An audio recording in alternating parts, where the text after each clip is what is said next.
फाशीची सजा द्या लवकर. जसा महात्मा गेलाय ना तसं त्यांचा बी मामू गेले न्याय द्या. मी कस काय राहीन मी. माय एवढ्या बाळाला कोण मागीन आता.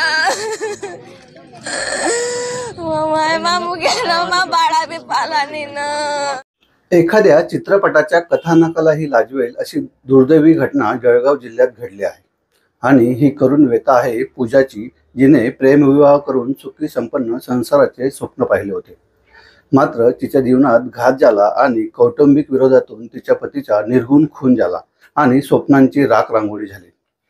या घटनेने जरी संपूर्ण जळगाव जिल्हा हादरला असला तरी समाज मन मात्र सुन्न झाले आहे.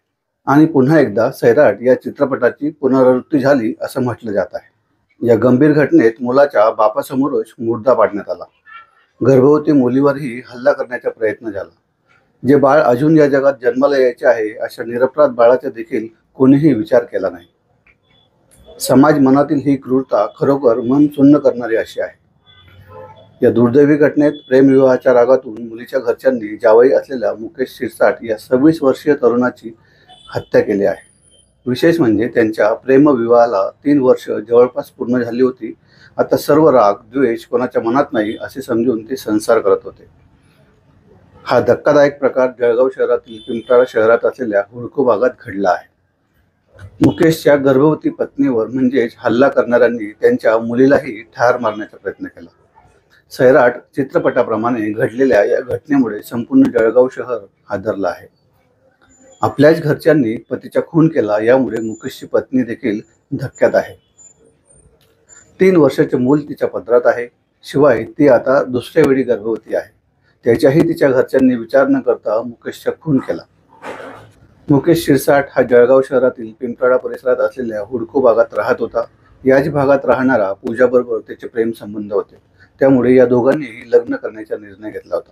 मात्र पूजाच्या घरच्यांच्या या लग्नाला ठाम विरोध होता. मुकेशची परिस्थिती तशी बिकट होती. तो मजुरीचे काम करत होता, पण पूजाला त्याचा काही फरक पडत नव्हता. तिने काही झालं तरी लग्न करायचं असं ठरवलं होतं. त्यामुळे या दोघांनी सर्वांचा विरोध झुगारून शेवटी आपल्या मनाप्रमाणे लग्न केलं. दोघांनीही 2 फेब्रुवारी 2022 रोजी जळगाव शहराजवळ असलेल्या उमाळा या गावात एका मंदिरात लग्न केलं. विशेष म्हणजे हे दोघे एकाच समाजाचे होते. मात्र त्यांच्या लग्नाला कौटुंबिक विरोध होता. लग्न केल्यानंतर मुकेश हातमजुरी करून आपला संसार चालवत होता.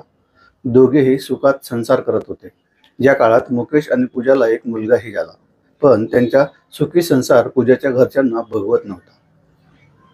कदाचित मुलींनी प्रेमविवाह करणं त्यांना अजून पटलेलं नसावं. त्यांच्या खोट्या इज्जतीला त्यामुळे तडा जात असावा अशी त्यांची भावना होती. त्यामुळे वरवर जरी हे प्रकरण मिटल्यासारखे वाटत असले तरी सर्व काही सुरळीत चालल्यासारखे वाटत होते, तरी तसं काही नव्हतं. या दोन्ही परिवारात पूजाचे माहेरचे लोक वारंवार भांडण काढत होते. अनेकदा ही भांडणं पोलिसांपर्यंत देखील पोहोचली होती. पण हा कौटुंबिक वाद असल्याने समन्वयाने घेण्याचा सल्ला पोलीस देत होते. पण या सर्व प्रकारातून एक दिवस असा दुर्दैवी घडेल याची पुसटशी देखील कल्पना या तरुणीला नव्हती. पण पूजाच्या घरच्यांनी या दोघांच्याही काटा काढायचा हे डोक्यात फिट केलं होतं. त्यातून मुकेश बरोबर 18 जानेवारीला पूजाच्या कुटुंबियांनी वाद घातला. हा वाद मिटवण्यासाठी काहींनी प्रयत्न देखील केला, पण पूजाच्या घरच्यांचा राग काही कमी होत नव्हता. रविवारी सकाळी 8:30 वाजेच्या सुमारास मुकेश हा कामासाठी घराबाहेर पडत होता. त्याचवेळी हातात लाट्या काट्या धारदार शस्त्र घेऊन मुकेशचे सासरचे म्हणजेच पूजाच्या नातेवाईकांनी त्याच्यावर हल्ला चढवला. या घटनेत मुकेशच्या घरासमोरच मुकेशवर धारदार शस्त्रांनी वार करण्यात आले. त्यावेळी मुकेशचे वडील देखील तेथे होते.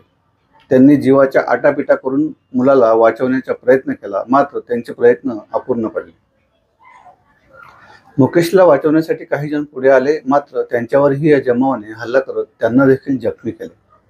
मुकेशवर हल्ला केल्यानंतर मुकेशची पत्नी पूजा हिच्याकडे तिच्या घरच्यांनी मोर्चा वळवला. त्यांनी तिच्यावरही हल्ला करण्याचा प्रयत्न केला. ती गर्भवती आहे याचा देखील त्यांनी विचार केला नाही. पूजावर हल्ला होत असताना सुदैवाने पूजाची नणंद त्यावेळेस तिथे आली. तिने गर्भवती असलेल्या पूजाला वाचवून तिथून दूर नेलं. मात्र या दुर्दैवी हल्ल्यात पूजाच्या पती मुकेश याचा मृत्यू झाला. पूजाला 3 वर्षांचा मुलगा आहे व ती सध्या गर्भवती आहे. या घटनेत 4 ते 5 जण जखमी झाले. या संपूर्ण घटनेनंतर हुडको भागात मोठा पोलीस बंदोबस्त देखील तैनात करण्यात आला होता.